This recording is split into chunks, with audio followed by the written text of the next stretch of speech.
Welcome to episode 27 of the StormCast, the world's best podcast. I'm your host, Stormy, and today we're live on YouTube, Rumble, and Twitter, bringing you the latest and the greatest news, stories, and updates going on around the world. Today is Wednesday, June 4th, 2025, and it's a warm yet stormy 80 degrees outside. As always, the StormCast is available everywhere you can find podcasts, so be sure to subscribe on YouTube, drop a 5-star review on Spotify, and follow on Twitter and Rumble. All of those links will be down in the description. Also, if you would like to support the podcast further, your support on Patreon helps us to continue this going strong. All links, of course, are going to be down in the description below. And don't forget to like the video. So let's get into it. I hope everyone is having a good week so far. Before we get into today's episode, I just want to say and give you guys a little fit check. First off, today's episode is sponsored by Nike. Nice little Nike trainer on with the Nike trainer shorts to match. Simple fit, comfortable fit. Like I said, it's stormy outside, so we've been inside all day, kind of chilling and waiting to go live. Every Wednesday, we've been going live around this time in the afternoon, around 5 p.m. Eastern time. So we will continue this trend. We'll try to keep going live every Wednesday at 5. So set your post noties up to get notified every Wednesday, because we are going live for the StormCast every Wednesday. Episode 26 of the StormCast dropped. It was on AI robots, missing fugitives, Trump's $175 billion dome proposal project, and super stem cells, and a lot more. So if you haven't checked that episode out yet, I recommend you go check that episode out. Also, give you guys a little recovery progress note here. Been making a lot of progress. Been hitting the gym. Summertime, I like to train a lot. A lot of people are out vacationing. You get kind of lackadaisical during the summertime. You kind of just want to enjoy yourself, stay out of the heat. But in the summertime is when I like to turn it up a notch. In the next couple podcasts, I'll be giving you guys an update on therapy, on where I'm going to be going for therapy this month, to get some intensive physical therapy in at a place that is specifically for people with spinal cord injuries, such as myself. So we're going to continue to make progress, continue our diet. Been feeling making a lot of gains. Been feeling really strong. Been eating organs. Been adding organs. Been talking to you guys about the importance of organs and the nutrients. Just trying to mix up the proteins. And yeah, just continue to get our protein in. We have a new video on the way. This Friday, it should be dropping. It is a movie review on Mission Impossible, the 7th Mission Impossible, The Final Reckoning. Me and my dad went and saw that this Saturday. We did a movie review on it, so my brother didn't make that one, but it's all good. Another Mickens movie review. Be on the lookout for that one. It was a good one, and yeah, I'm not gonna give you guys too many spoilers on that, but be on the lookout for that dropping here on the Stormy and Friends YouTube channel soon. And like I said, guys, podcast every Wednesday. So we're going to continue turning it up, continue grinding, and dropping content. So we got some topics today. Some real interesting topics that I am excited to share with you guys and talk about today. Let's get into some news first, though. We have scientists conclude that the chicken came first. not the egg, because the protein which makes eggshells is only produced by hens. Okay, so we know the common debate, did the chicken or the egg come first, right? And for centuries, we didn't know, was it the chicken or the egg? And it's a mind-boggling question, right? Because in order to create an egg, you need the chickens. But in order for the chickens to be alive, they had to come from an egg. But this is no longer up for debate, ladies and gentlemen.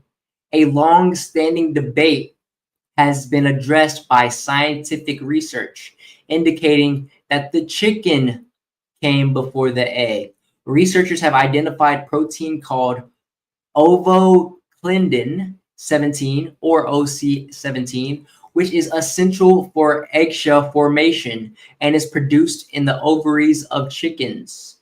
This finding suggests that the existence of the chicken was necessary for the formation of the first true chicken egg. And I always kind of concluded that point, right? It always made sense, right? Because you can't have the egg without the chicken, right? So that leads me to believe that the chicken, evolved, into an animal which could lay eggs. So before the chicken, there wasn't a chicken, right? So the presence of OC17 acts as a catalyst in the crystallization process that forms the eggshell, a critical component for the protection and development of the embryo. Okay, and while we are right there, guys, we're gonna do a quick pause to get our protein in. Okay, yeah, just checking our audio there. Sounding good. Always gotta make sure we do it live, folks. Okay, so without this protein, right, the formation of a hard shell would not be possible. 1 second here. Let me tune into the chat. Make sure there's nobody in chat. Also, if you do join the live, make sure to drop a W in the chat and let me know how your day is going. All right. So yeah, without the protein, a formation of a hard shell would not be possible, implying that the chicken's biological mechanisms were essential for producing the egg as we know it. This discovery provides a scientific perspective on the age-old question, highlighting the role of specific proteins in biological processes and offering insight into the evolutionary development of species. It underscores the complexity of evolutionary biology and the intricate mechanisms that have shaped the development of life on Earth. You guys let me know, what are your thoughts on this discovery? It's good that we have it finally answered. Someone in the chat says God already made that clear for the rest of us. Okay, so I'm not the only person that this kind of, made sense to, right? Okay, in other news here, we have satellite data reveals that our Earth has a heartbeat. Did you not guys know that our Earth had a heartbeat? Well, the Earth has a pulse, and satellites help us see it. This stunning footage comes from the U Matter exhibit at the Bradford 2025 UK City of Culture event, sponsored by the National Science and Media Museum and created by Marshmallow Laser Feast. This immersive art experience reveals how everything on Earth is interconnected, including us, and how space-based technology makes these connections visible.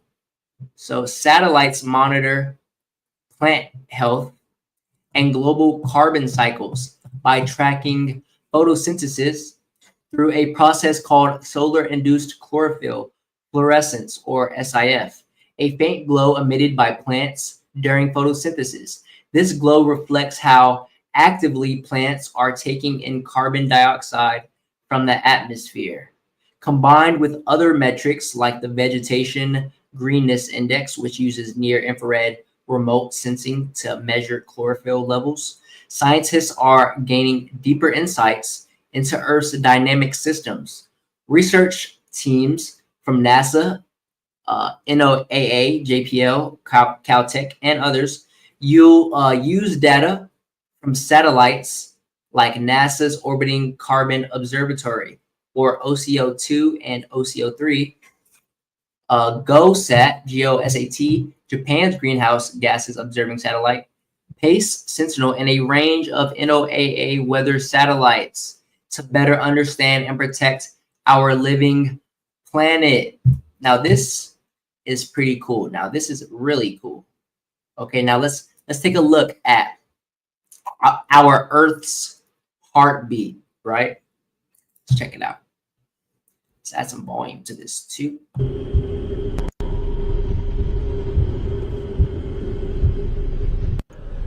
Satellite data reveals that our Earth has a heartbeat. Now look at that. Look how incredibly sick that is. This is just powerful satellite tracking the local plant photosynthesis. Nice. So look, just the heartbeat. And that really does, show us how interconnected we are, right? Earth has a heartbeat. We have a heartbeat. Maybe we're all in sync. Who knows? But that's very interesting. Very cool to look at. All right. And I didn't know that. I'm learning as you guys are learning, right? So moving on, we've got a subject that's got everyone talking. So recently, Elon Musk has left the Trump administration. We all know Elon Musk played a pivotal part in getting Donald Trump elected as president of the United States for his second term here. Elon Musk, also the owner of X and Neuralink and SpaceX and Tesla and other companies, also one of the richest men on earth, if not the richest, was previously part of the U.S. Department of, he was for economics. He was, I forgot the DOGE. It was DOGE. But we'll read on here. That's why we have this article here, right? So this coming from BBC News. Fair use. We have Elon Musk leaves White House but says DOGE will continue. So let's see let's check out this video right here. We have Elon Musk wielding a chainsaw, two hats, and little X, Musk's eventful time at DOGE. Okay, let's check it out here. And full screen. And this is from January 20th. This picture right here is of January 20th. I guess it's gonna give the timeline of Elon with Trump and his administration. So let's check it out.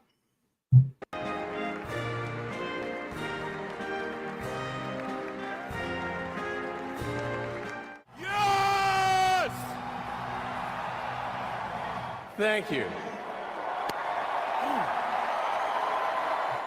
DOGE. Perhaps you've heard of it. Perhaps. Which is... You guys checked out that Roman salute that Elon Musk did that everybody went crazy over, calling it a Nazi salute or whatever. And guys, this guy is definitely the farthest thing from a Nazi. Not only is he South African, but he's one of the richest men on earth, meaning that he's had to collaborate with many races, okay? So obviously it was a Roman salute. Took it out of context, the left did.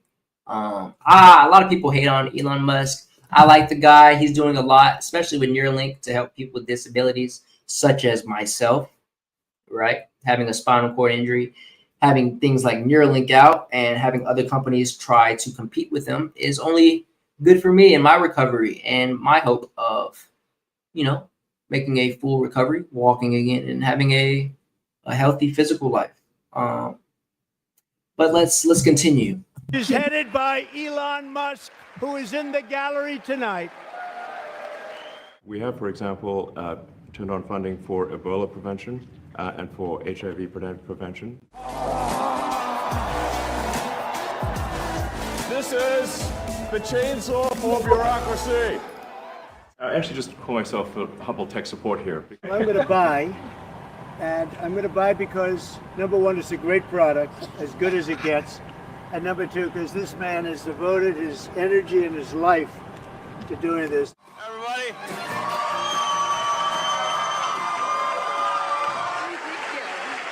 All right. Well, Mr. President, they say I wear a lot of hats. And as you can see, it's true. Even my hat has a hat. You're invited to stay as long as you want. I was disappointed to see the massive spending bill, frankly, which increases the budget deficit, not just decrease it, and undermines the work that the DOGE team is doing. All right, so that was actually just giving a timeline of Elon Musk and his participation with the Trump administration there. And this article is actually from BBC News. This came out May 29th, so about a week ago. Fresh news that you only get here on the StormCast. Let's read on. Elon Musk has said he is leaving the Trump administration after helping lead a tumultuous drive to shrink the size of U.S. government that saw thousands of federal jobs axed. In a post on his social media platform X, the world's richest man thanked Trump for the opportunity to help run the Department of Government Efficiency, known as DOGE. The White House began offboarding Musk as a special government employee on Wednesday night, the BBC understands.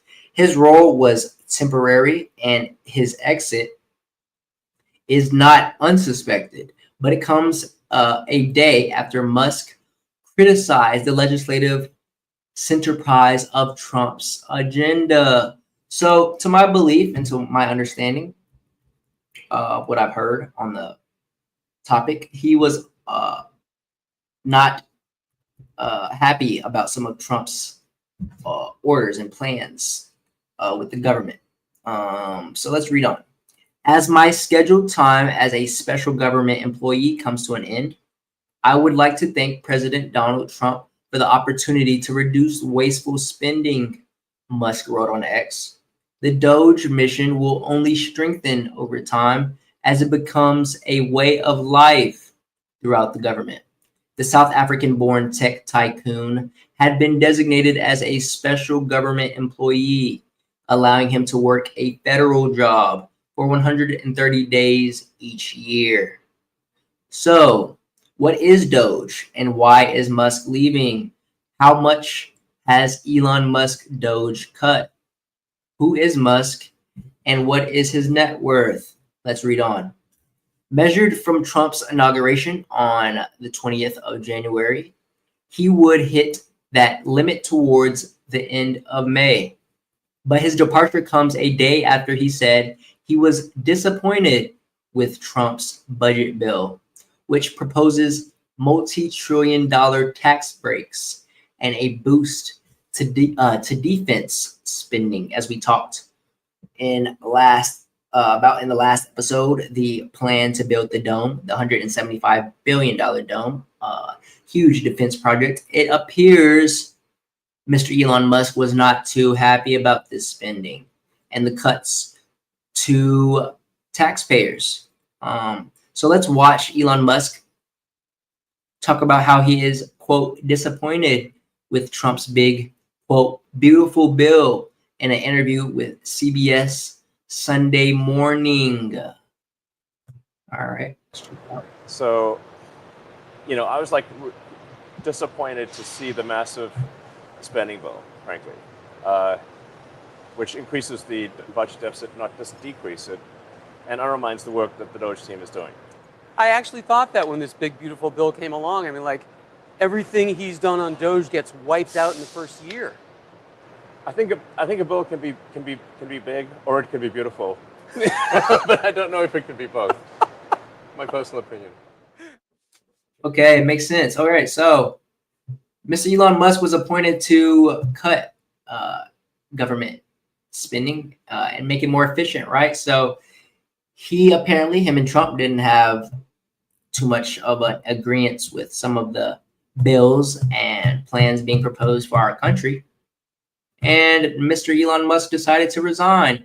It's not as if he isn't doing, 30 million other things, right? With all his other companies, he's probably still a busy guy. And I'm sure, not having to worry about our government's spending will only free him up a little bit of time, right? So the SpaceX and Tesla boss, Mr. Elon Musk, said in an interview with BBC's US partner CBS that the big beautiful bill, in quotes, as Trump calls it, would increase the federal deficit. Musk also said he thought it undermines the work of DOGE. I think a bill can be big or it can be beautiful, Musk said, but I don't know if it could be both, right?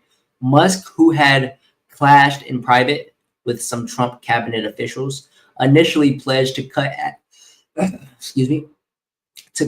least $2 trillion from the federal government budget before having this target, then reducing it to $150 billion.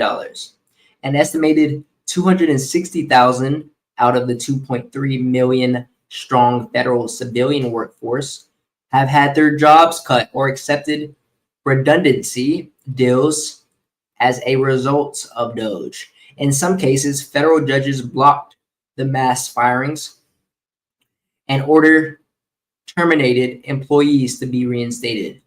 The rapid-fire approach to cutting the federal workforce occasionally led to some workers mistakenly being let go, including staff at the U.S. nuclear program. Right? So Musk announced in late April that he would step back to run his companies again, and after becoming a lightning rod for criticism of Trump's efforts to shake up Washington, in quotes, DOGE is just becoming the whipping boy for everything, Musk told the Washington Post in Texas on Tuesday, ahead of a SpaceX launch, right? So this guy is busy launching rockets in the air, worrying about how much money the government is spending, right? This guy has his arms extended, right? So something bad would happen anywhere, and we would get blamed for it even if we had nothing to do with it, in quotes. Musk's time in government overlapped with a significant decline in sales at his electrical car company. So let's watch as Tesla vehicles and dealerships were vandalized throughout the US. You guys remember when on the news they were talking about everybody, going crazy and boycotting Tesla and, burning the cars and stuff? Not a very good idea, right? Because that is indeed federal crime. Not only that, but, very dangerous operation here. So let's check out the video.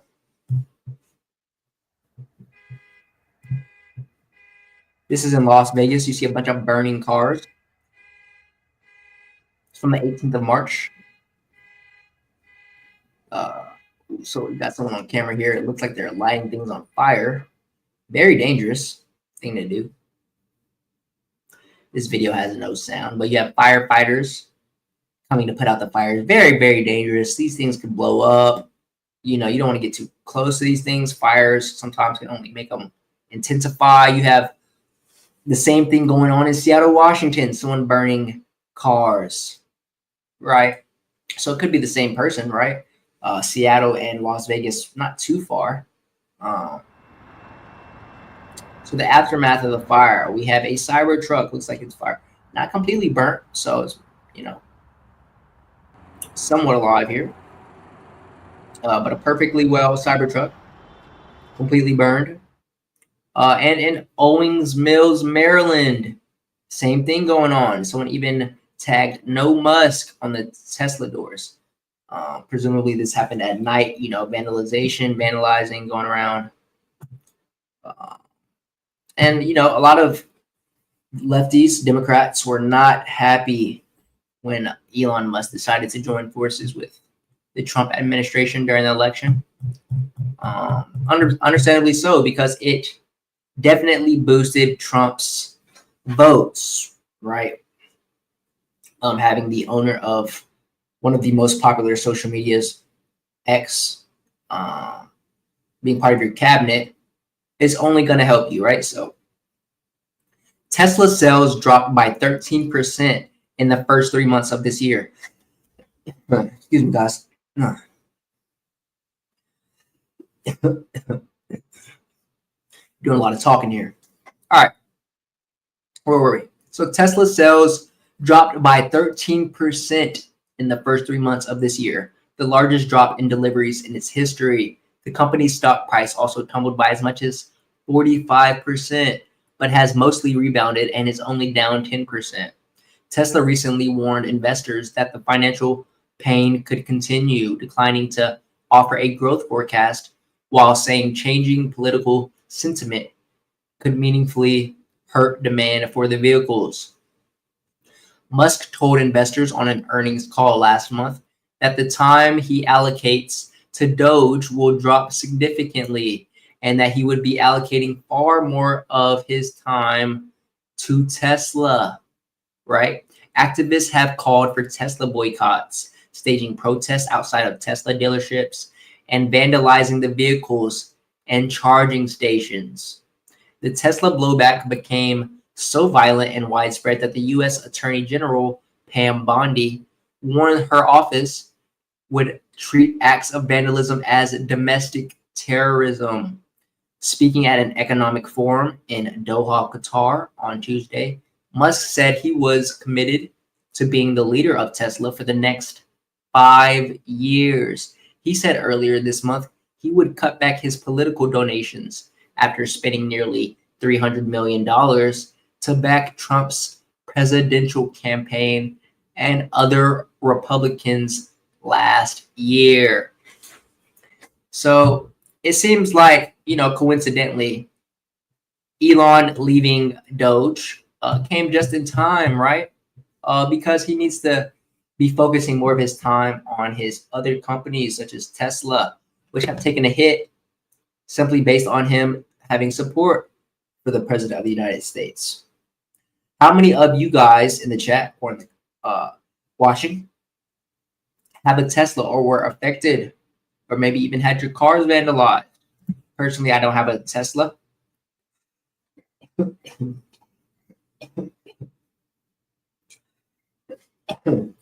Excuse me, guys. Got some in my throat there. Pause.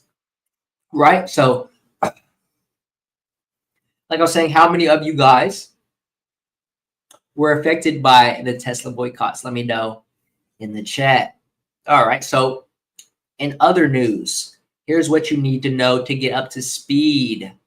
We have Germany's self-healing roads. And when I first saw this article, I was like, there we go.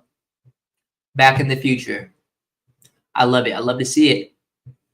I love to see us advance, especially technologically. In Germany, they're already known for their roads. They have the Autobahn, the highway where you can drive as fast as you want, right? No speed limit.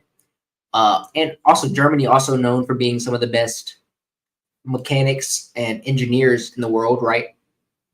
It goes back, way back to the Nazis, and their tanks and the scientists there, but it continues, right?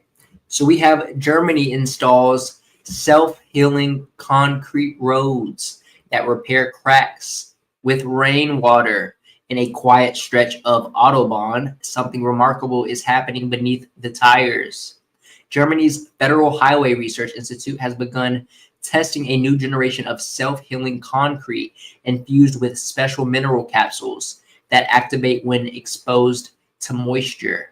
When rainwater seeps into a micro crack, it dissolves the capsules, releasing limestone forming bacteria or reactive compounds that seal the crack from within, restoring strength without human interaction.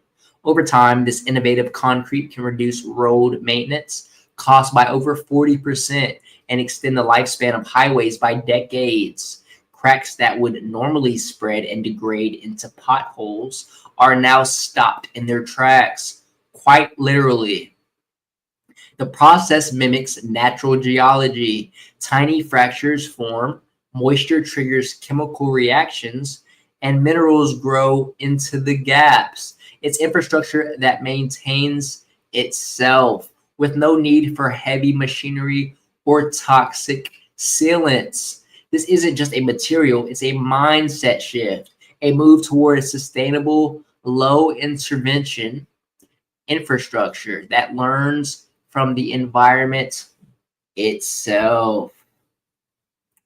Awesome. Need more here, so we'll scroll down a little bit. So we have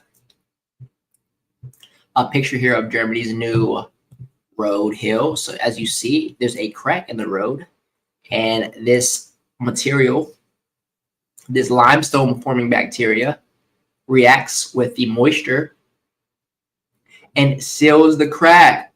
So another way for people to get priced out of their jobs, right? Now we don't even need to have people to come fix the roads. We have capsules that can do the job of a person, completely outpricing the man who would come and fix the road, right? We've talked all about AI and robots taking over jobs, and this is just another thing, another step taking the jobs of the average everyday person, right?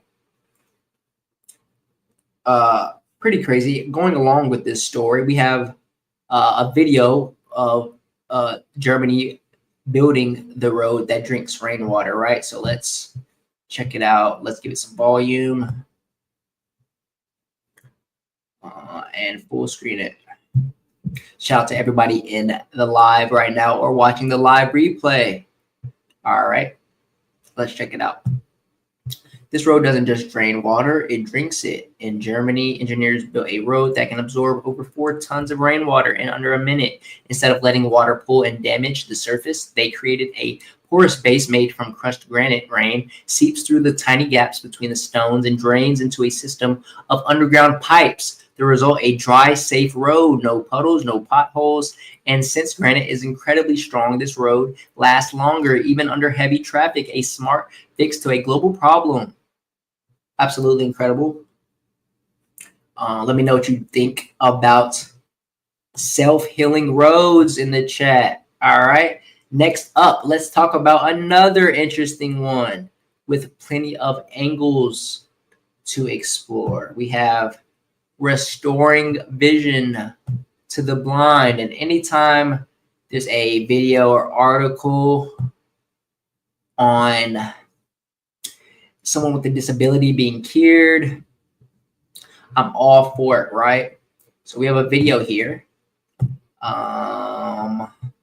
And we're going to start it over and see what's going on here.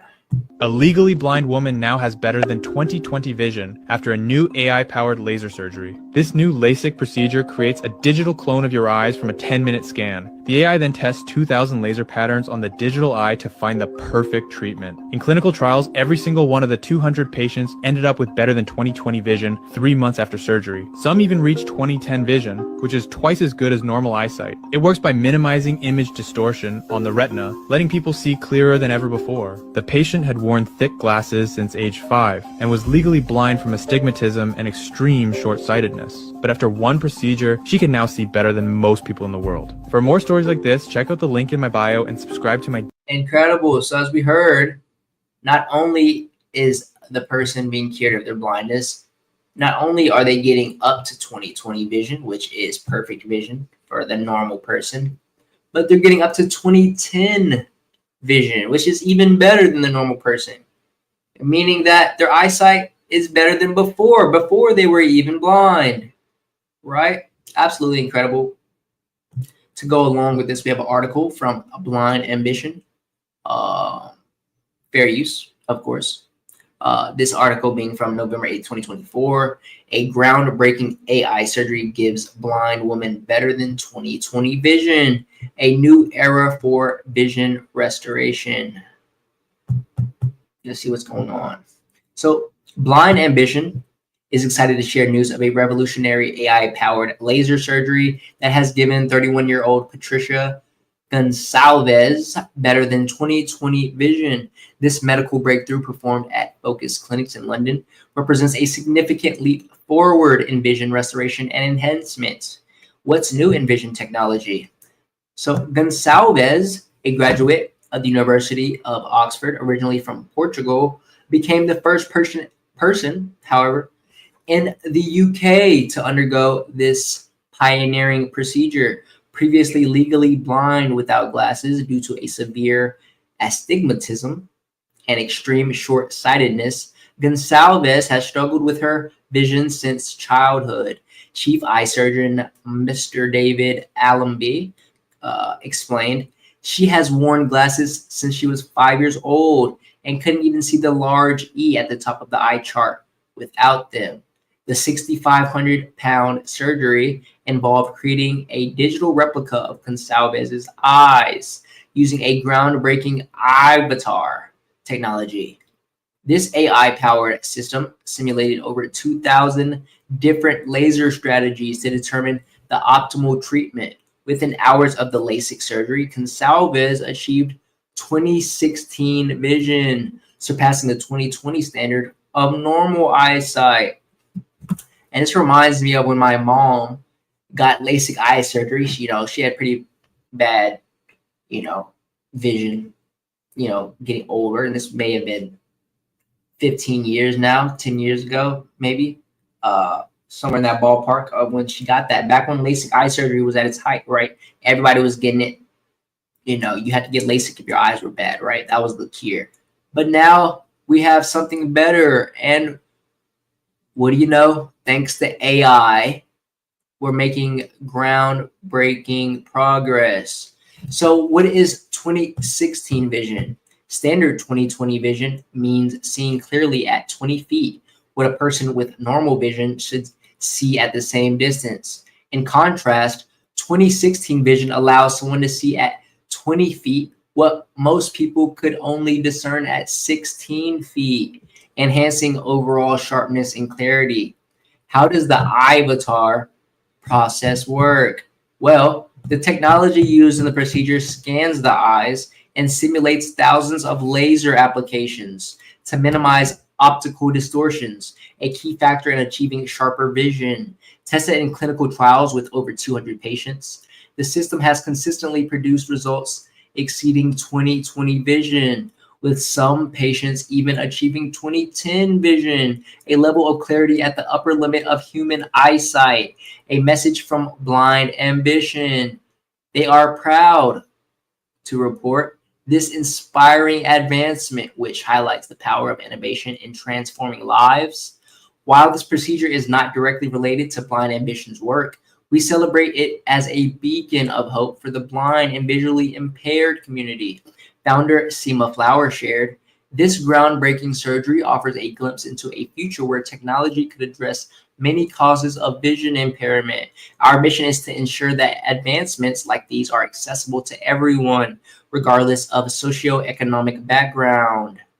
So, guys, if you would like to learn more about this remarkable procedure or explore how it might benefit you or someone you know, please contact eye surgeon Mr. David Allenby directly at 020-7307-8250. Blind Ambition is reporting this news to raise awareness of the potential of technological advancements in addressing vision impairment. For further details about the surgery or its process, please reach out to the medical professionals involved. Right? So together we can celebrate progress and continue advocating for a world where accessibility and innovation go hand in hand. All right. And this next one's pretty interesting with lots to unpack. Right. So we have human cloning is here. Right. We've all seen the movies where humans get cloned and, know, it just seems something out of the future, sci-fi. Well, no longer, ladies and gentlemen. Cloning humans is now scientifically possible. American scientists have already cloned the first human embryo. Now experts say there are no longer any scientific barriers that prevent us from cloning humans. Did you guys hear that properly?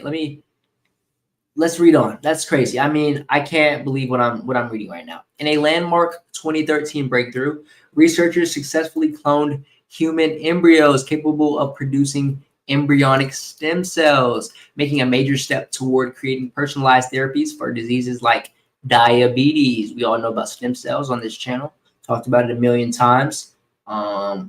These embryos, however, were far less complex than a full human.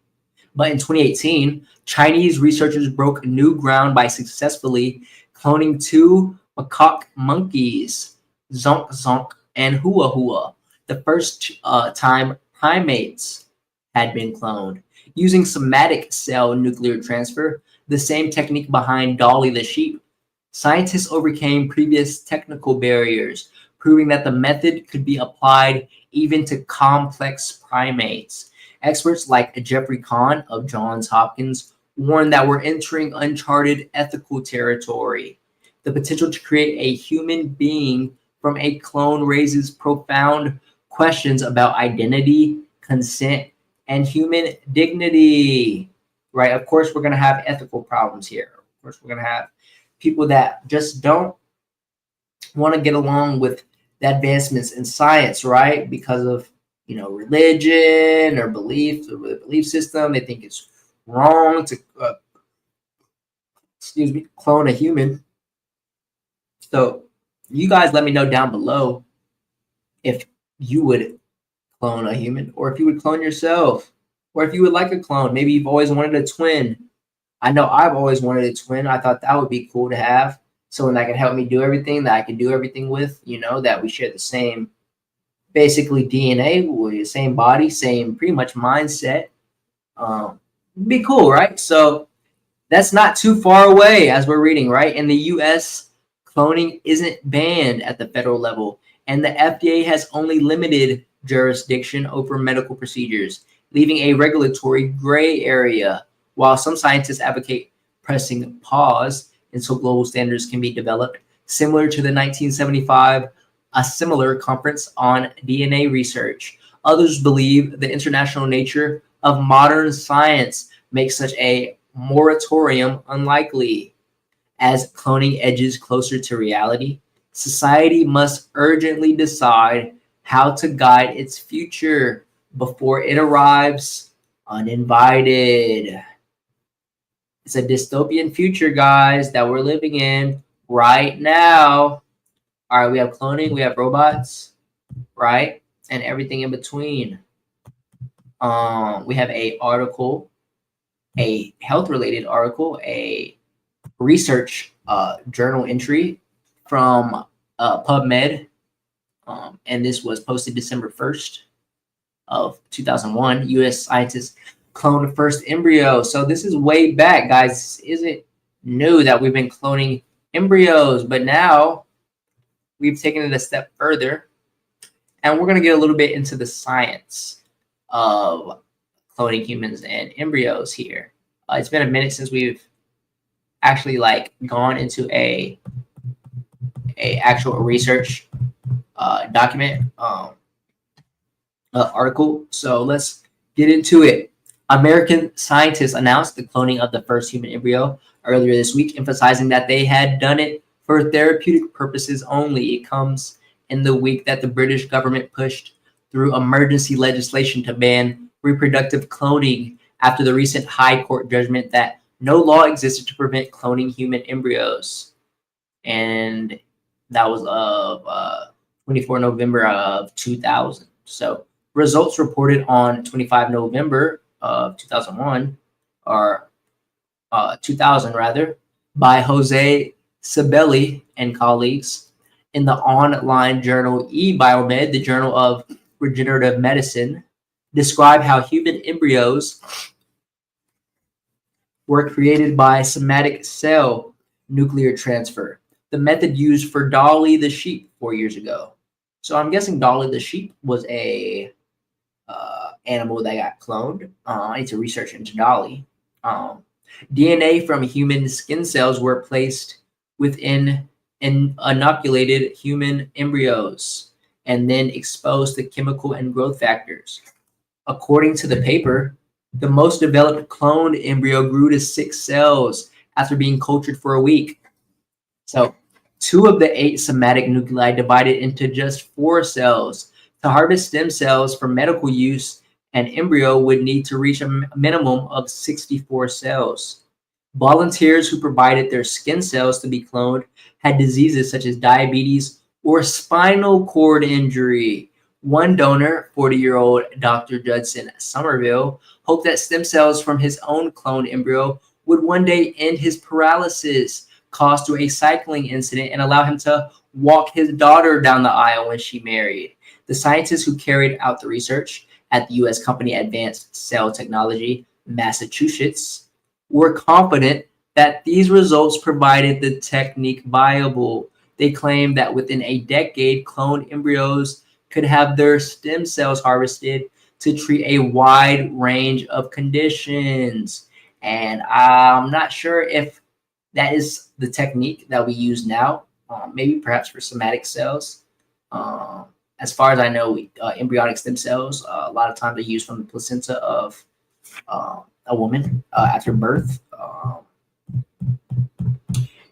But continuing, Robert Lanza, the company's vice president, has been quoted as saying, this work sets the stage for human therapeutic cloning as a potentially limitless source of immune compatible cells for tissue engineering and transplantation medicine. Our intention is not to create cloned human beings, but rather make life-saving therapies for a wide range of conditions, including diabetes, stroke, cancer, AIDS, and neurodegenerative disorders such as Parkinson's and Alzheimer's. Such projects will probably soon be illegal in the United States. In August, the House of Representatives, with the backing of President Bush, yeah, this is way back, yeah, definitely, 2000 time frame. So President Bush, along with the House of Representatives, agreed to make a federal crime to produce cloned embryos for research. Approval by the Senate has been delayed because of the events of September 11th, 9/11. Yeah, it's way back then. But back in the day right here, I was about 1 year old when they were talking about doing this. Incredible that they banned the research, right? Why would they do that? Obviously, ethical reasons. It's a Christian country, especially back then, but it, prevents progress of our medical structure, right? We can't, use these stem cells, these cloned stem cells, to treat diseases, and these cells would be life-saving, So in the UK, the government wishes to permit therapeutic cloning, but outlaw reproductive cloning. At the time the BMJ went to press, emergency legislation had completed all its stages in the House of Lords and was due to be introduced into the House of Commons. The human reproductive cloning bill makes it a criminal offense to place in the womb of a woman a human embryo that has been created other than by fertilization, which is insane to me because it appears, and it only makes sense to me, that you could even replace things like IVF for people who are infertile or having trouble with reproductive success with these cells, right? So it's very weird to me, right? We have Michael West right here, president of Advanced Cell Technology in the lab. All right, guys, so that's all I got for that topic. Let me know what you think down in the comments about cloning, and if you would like to clone, and if you would participate in getting your cells cloned or even use cells that were cloned. And how do you feel about that? All right, so to close out the episode, let's wrap things up with one last topic. This one's got some layers to peel back. We have a article from The Villager, fair use, about liminal spaces. I want you guys to let me know down below before we start how many of you know about liminal spaces or have seen liminal spaces or the trend on social media about liminal spaces. Personally, I find liminal spaces, not only cool, but euphoric. And I get such a feeling from watching and looking at, liminal space videos and pictures. So this is from April 7th, 2022. Liminal spaces, places of another world. Have you ever been to an abandoned mall or something like that? Well, maybe not, but have you gone online and seen pictures of somewhat abandoned malls? Well, if you have, then another few questions I have for you is, does it seem familiar? Why does it seem so uncomfortable? That is the question we all ask when we see pictures of liminal spaces. So right here you have what appears to be a hotel room. And guys, pretty much the thing about liminal spaces, right, is they seem like maybe they're from another world, but maybe they're from a world that you've been in. Maybe you've been, or this seems very familiar to you, right? We've all been to a hotel room. This may bring up some euphoria or thoughts of the past that you've had, right? So let's get into the unnerving concept of liminal spaces.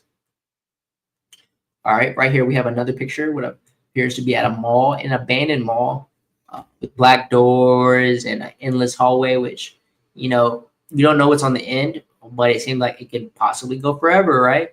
The image above is what you think is a mall, right? What you think is a mall. But something is off about this. It's empty, and there's nothing really there aside from a gumball machine and empty stores that supposedly once held places where you could shop for goods or something.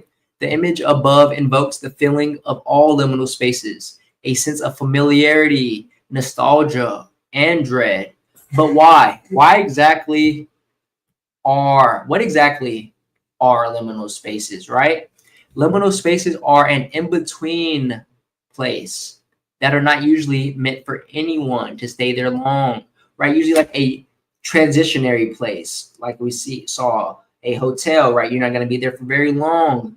You stay there for a couple of nights and then you leave, right? Or what else? We have abandoned malls. You're not there for a long time. You go there and shop and then you leave, right? So places like stairwells, hallways, and even parking lots are examples of liminal spaces. The word liminal comes from the Latin word limen, meaning threshold.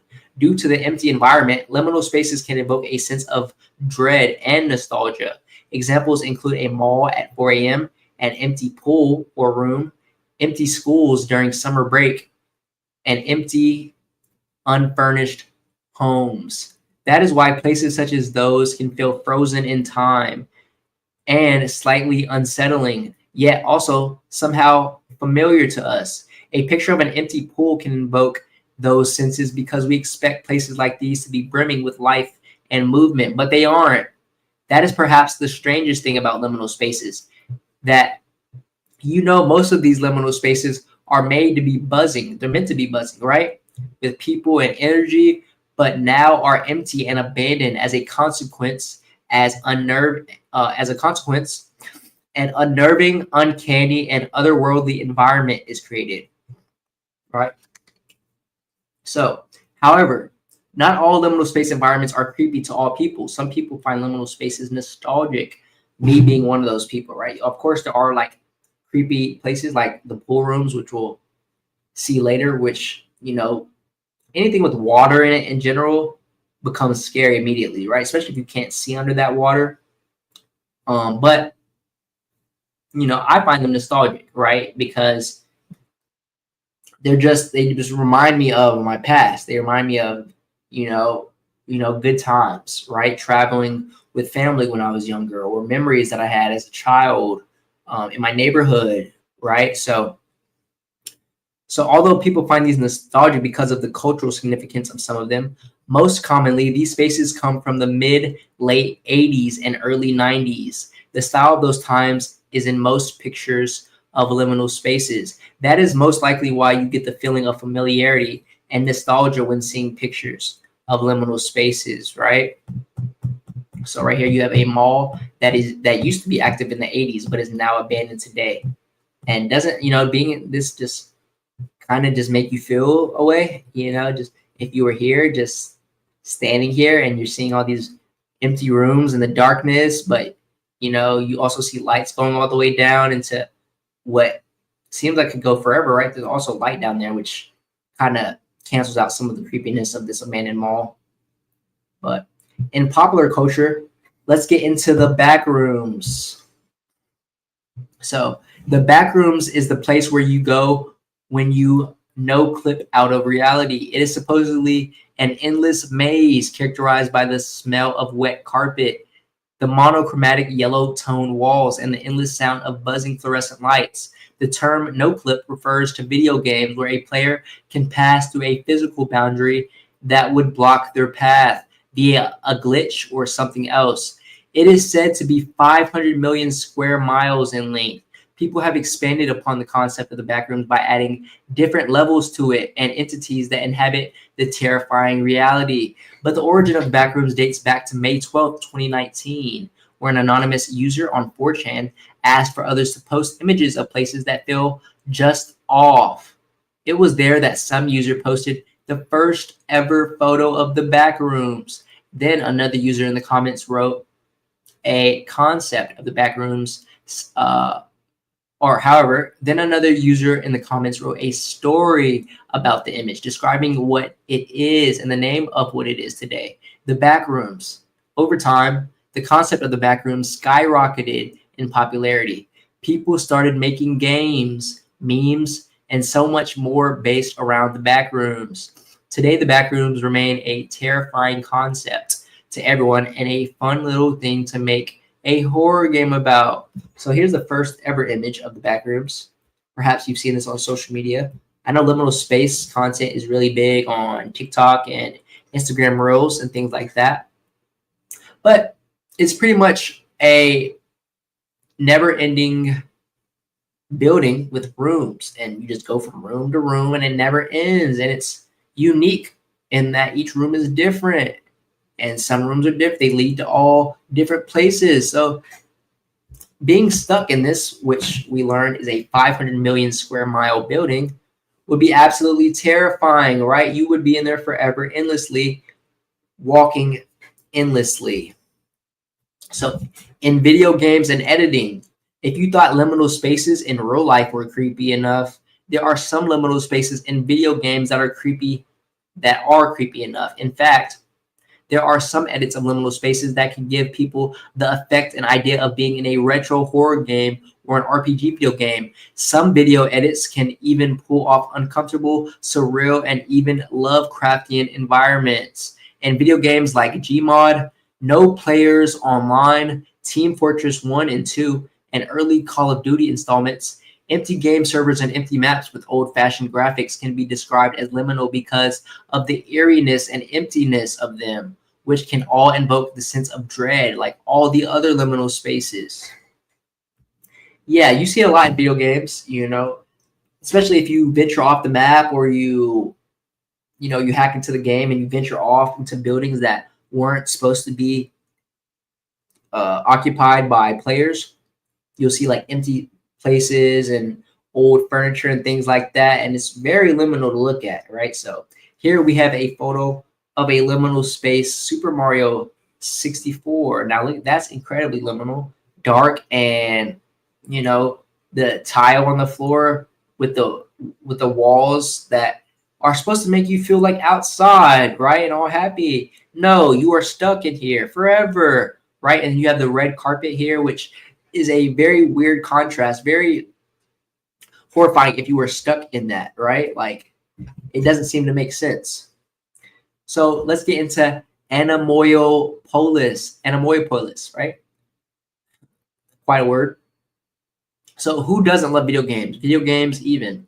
Who doesn't love games where you can explore environments of liminal spaces? Well, if you enjoy doing that, and spoilers, love the fear of being watched by something, then Animorphous is the game for you. All right, so this is a recent game that is heavily inspired by liminal spaces.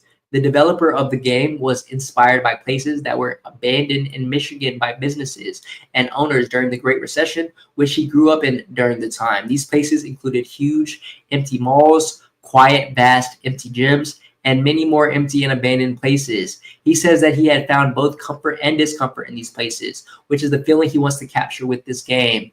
Another interesting thing is that the word anemoi, I hope I'm saying it right, which is in the title, means nostalgic for a time people have never known, relating to the familiar feeling that liminal spaces give. In the game, players take on the role of a man who tries to escape a somewhat underground neighborhood inhabited by liminal spaces that is equally comfortable and unsettling, but players aren't alone down there. There's something watching them. However, only Chapter 1 is out as of writing this, and I must admit it offers a pretty tranquil and surreal experience. For example, players can explore a spa and a pool, which are both creepy and comforting in their own rights. Later, it is discovered that something is watching them, and the dread that the thing invokes is terrifying. But despite the game's creepy atmosphere, its liminal spaces offer, this is a game that will certainly comfort and creep you out in a good way. All right, so we have a large indoor pool into a diving board. Let's see other photos here. So, like, I want you guys to let me know down in the chat what you guys think of these photos. For me, this is incredibly nostalgic, right? Pool, dark, especially dark pools. You know, it takes me back, but the room itself, right? And then you have this square void here, which telling where you don't know what could be behind this, right? It could be a big creepy monster thing hiding right behind that, right? And I mean, let's go on to the next one. We have some kind of indoor walkway. This one also very liminal, right? Makes you feel like you're in another world. Even a video game, you have a dark hallway, which you can't see the end of. Makes you feel as though you're going forever. But not only that, you have dark, deep water going that way, right? How does that make you feel? It makes me feel paranoid and creeped out, right? So these are the emotions that you're supposed to feel, dread even, right? So this looks to be a pool room. We have an indoor water park of some sort. Just really the darkness behind here is what's really just setting this one off for me. And then you have, this dark room over here with the light over here, and this is dark over here, which makes me feel as though, you should not be going over there. Oops, let me go back to that chat. Let's go to the next one. We have some kind of spa. Okay, so this one also very liminal, right? The water seems like very deep here, and then you have this black room here, but everything being tile, right? Even the walls and the lights, everything's just tile, right? Just gives you that real eerie feeling. And last one here, we have a pool room, a lazy river, but the darkness of it, right? It appears to be light outside, but inside is dark. That one makes me feel very spooked, right? Like I should not be in here. I should be outside, right? So imagine being in here, right? Being the only person in here. How would that make you feel? And that's pretty much the concept behind liminal spaces, which I love so much, is they invoke that emotion, right? That raw emotion out of you. All right, we have a video going along with liminal spaces. This from Mr. Mirage 1 year ago. Fair use. This video titled Liminal Space, the world inside our dreams. Let's get into it. You probably think this world is a dream come true, but you're wrong. A little bit of music.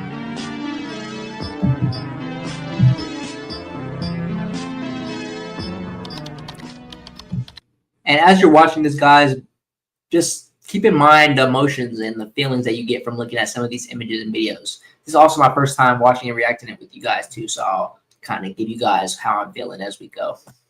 If you ever come into contact with a liminal space, you're aware of the feeling that comes with it. Best described as a comforting anxiety, it's almost as if you found yourself inside of a fever dream that you may not be able to wake up from. The uncanny familiarity these images possess is something a lot of people never truly understand, and despite being extremely popular, there is a deeper meaning on why many of them tend to feel wrong, like something is missing.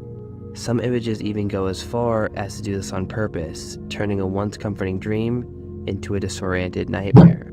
Today, we're going over the dark reality of liminal space. As you've probably noticed, many of these images look eerily familiar to places you've been to in real life. Sometimes it's close enough for people to even claim they have been there, which isn't entirely wrong. Most liminal spaces portray locations many people have been to multiple times throughout their lives, such as a busy highway or a subway station. But there is one crucial difference. When it comes to a liminal space, you are completely alone. This unfamiliar isolation in places you are used to seeing bustling with crowds is extremely unnerving, as it unconsciously is giving you the feeling that you shouldn't be here. Another common factor you're going to notice is the absence of a way out, and this isn't an accident. Even the word itself, liminal space, is a corresponding to the meaning, a transitional phase between two locations. This usually is somewhere like the stairs to your bedroom, the hallway to your hotel room, or the car ride back from school. Any place where you are moving from one place to another is considered liminal, which explains why you can almost recognize these locations, but something is always missing from them, because you never really memorize every small detail about these locations, just blurry details that are enough to invoke a feeling of nostalgia when viewing them again. And if you're like me, when liminal spaces first started to appear on the internet, I always sort of felt like I had seen something similar in my dreams. And if you've noticed, many dreams follow very similar aspects, showing you familiar areas that you just barely forget where you've seen them, along with not having a clear exit or even a beginning. All sense of time is really lost, and you're not even sure how you got there. To really understand liminal spaces, however, we need to know where it all came from. When I mentioned earlier that the style just appeared out of nowhere, that wouldn't be completely true. These odd photos and aesthetics we are familiar with today stem back to the 1920s movement of surrealism. Surrealism was originally supposed to be a new way of art that doesn't follow any of the traditional rules and dives completely into the bizarre machinations of the subconscious. Surrealism, similar to liminal spaces, created by Andy Warhol, I believe, the estranged painter and inventor, also has something to do with liminal spaces. They kind of go hand in hand, obviously. As they said, surrealism came first, but a lot of people do know about surrealism and may not know about liminal spaces, so they're kind of related in a way. Familiar artists such as Salvador Dali had made claims that in his art he would portray Salvador Dali, aspects of excuse me, chat, not Andy Warhol, Salvador Dali. The names seem comparable. Let's move on. his dreams and nightmares. Sound familiar? Like surrealism, liminal spaces do have many weird aspects as well as an odd appeal, causing some to want to explore these dreamscapes. But you should be careful what you wish for.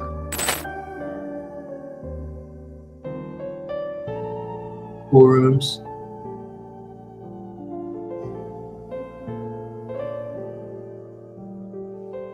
Whoa!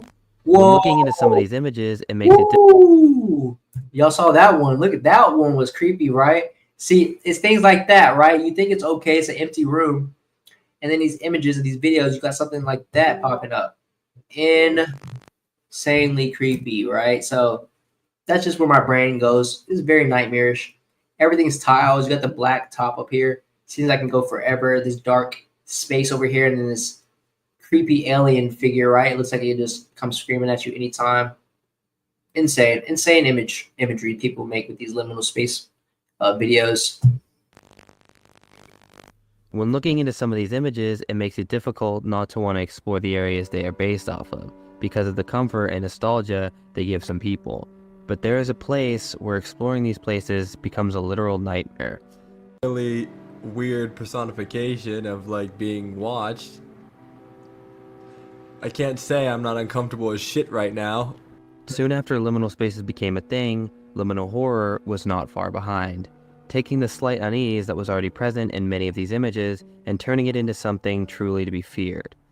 I'm of course referring to the infamous backrooms, which is basically a seemingly infinite labyrinth of mazes, liminal spaces, and various levels and rooms. Despite it looking like you are alone, you are plagued with the existence of many different creatures stalking you throughout your experience. The backrooms turns the once comforting feeling of liminal spaces into a hell unlike none other.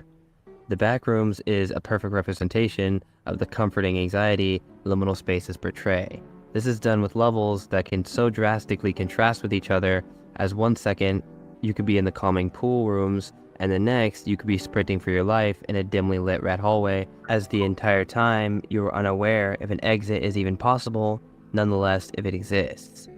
Well, I guess I know where to go. Screaming off into the fucking... whatever the hell this is.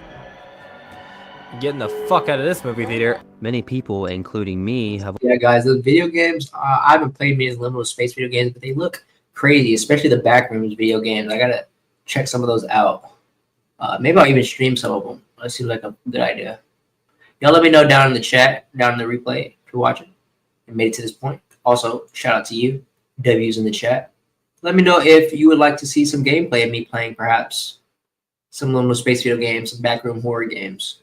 I think that would be cool. I've always wondered what it would be like to be able to fully control and interact with your dreams. This desire to, as it is called, lucid dream, was one of the factors that led to further the already dreamlike nature some liminal spaces possessed. These aesthetics have gone by many names, the most popular of which being dreamcore and weirdcore, both using the suffix core to represent what the trend is centered around. Dreamcore tends to emphasize the angelic paradise feeling many dreams consist of. Some dreamcore content even portrays images of a surreal world that you could enter and explore, where time works differently and nothing is as it seems. There exists a world that you can only reach between 3:30 and 3:33 a.m. Before you travel, I must advise you of a few rules. If you see a tall man with no face, just keep walking. Whatever you do, don't stop to look at him. Wear a watch at all times. Time is weird there, and if you don't have a clock on you, time will warp into nothingness and you won't know when to leave. However, as a common theme, it only stays comforting for so long. Weirdcore, as a counterpart, is a similar style that takes the feeling of unease to the next level. Not only does weirdcore make less sense, thus the name, rather than feeling at complete ease, you feel more like you are losing your mind. The feeling of weirdcore is best portrayed by the caretakers. Watching some of these videos has my heart beating fast. I'm not gonna lie, they give me a sense of, urgency and anxiety all at the same time to go, but to run and to get out of there. It's pretty crazy, some of the emotions. Y'all let me know if you guys are feeling the same thing I feel. I can't be the only one. There's album Everywhere at the End of Time, where each song represents a different stage of dementia and how your mind slowly fades away, becoming more and more disturbing. This album, and a lot of music like it, is commonly associated alongside the internet aesthetics, as it helps portray the intense feeling of comforting unease previously mentioned before. Now, it may be difficult to differentiate from a lot of these internet aesthetics as they are so similar with their feelings that they give off, such as nostalgia, but there are a couple things that set weirdcore apart from dreamcore. Number 1. Weirdcore tends to have disturbing and incomplete text lines that either appear to be a thought to yourself or spoken to you by something unknown. Either way, these text lines tend to have little to no context, sometimes even reinforcing the idea you're trapped somewhere, losing your mind, and further dissociating you from reality, making them that much more unsettling. Number 2. In case weirdcore didn't make you feel like you were being watched already, it tends to add the use of poorly cut images of eyes that just blankly stare at the viewer, instilling that much more anxiety in anyone watching. Number 3. While dreamcore is meant to represent the bliss you feel being in a comforting dream, weirdcore is more like, I don't remember. In fact, why can't I remember waking up this morning? What is this? How long have I been here? Overall, trends like weirdcore in the backrooms is a reminder that we might not like that new, bizarre world that we might find ourselves in. And the appeal of liminal spaces may be much darker than previously thought. Even though you may think this world is a dream come true, you're wrong. Well, that was quite an adventure. Wow. Really good deep dive.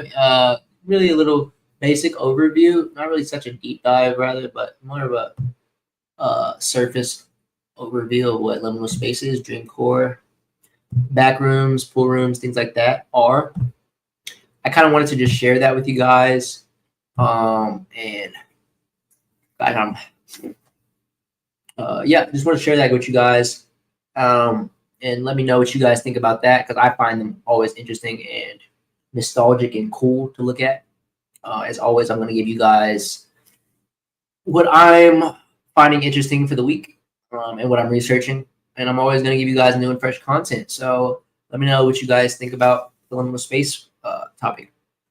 And that is the end of episode 27. Ladies and gentlemen, I just want to thank everybody for tuning in today. Right now we have 7 people in the live chat. Shout out to everybody in the chat, W's in the chat, for making it this far in the podcast, and thank you for tuning in. As always, every Wednesday we have, excuse me guys, my nose is running here. We have new episodes every Wednesday, and we're also going to be having new guests. I'm in talks with guests, some with spinal cord injuries, some in wheelchairs, some with disabilities, but others. I love to talk to anybody about anything. If you have something interesting to share with the world here on the World's in One podcast, the StormCast, you guys can DM me at IcyMick on Instagram and let me know if you want to hop on the pod. Simple as that. If you want to support the channel further, I would like you to hit that description down below and hit that Patreon link and join the community. Join us. There's right now up to 25. It fluctuates between 25 and 35 members that are subscribed, pay the monthly fee of only $4.99 a month, and it's a great community where like-minded individuals get together, we talk, and if you're a fan of the channel and the content, you can find other like-minded individuals in there that are also, as well as getting access to merch and behind-the-scenes videos and episodes and podcasts that are not available on YouTube. As always, guys, I ask you to let me know what you think about the episode and the topics down in the comments. And if you want me to touch on any of the same topics or other topics, you guys let me know. I am always wanting to find more and more interesting things to talk about. And I thank you so much, as always, for providing your feedback and letting me know what you thought about today's topics. Were they good or bad? You guys let me know about today's episode, guys. And with that said, we made it to 1 hour and 17-minute mark. It has been a great episode, one of my favorite episodes so far. And we're just going to keep it going just like that. I love you guys so much, and I'll see you guys in the next episode. Stay blessed. I love you so much. And we're out of here, folks. See you in the next episode. Peace.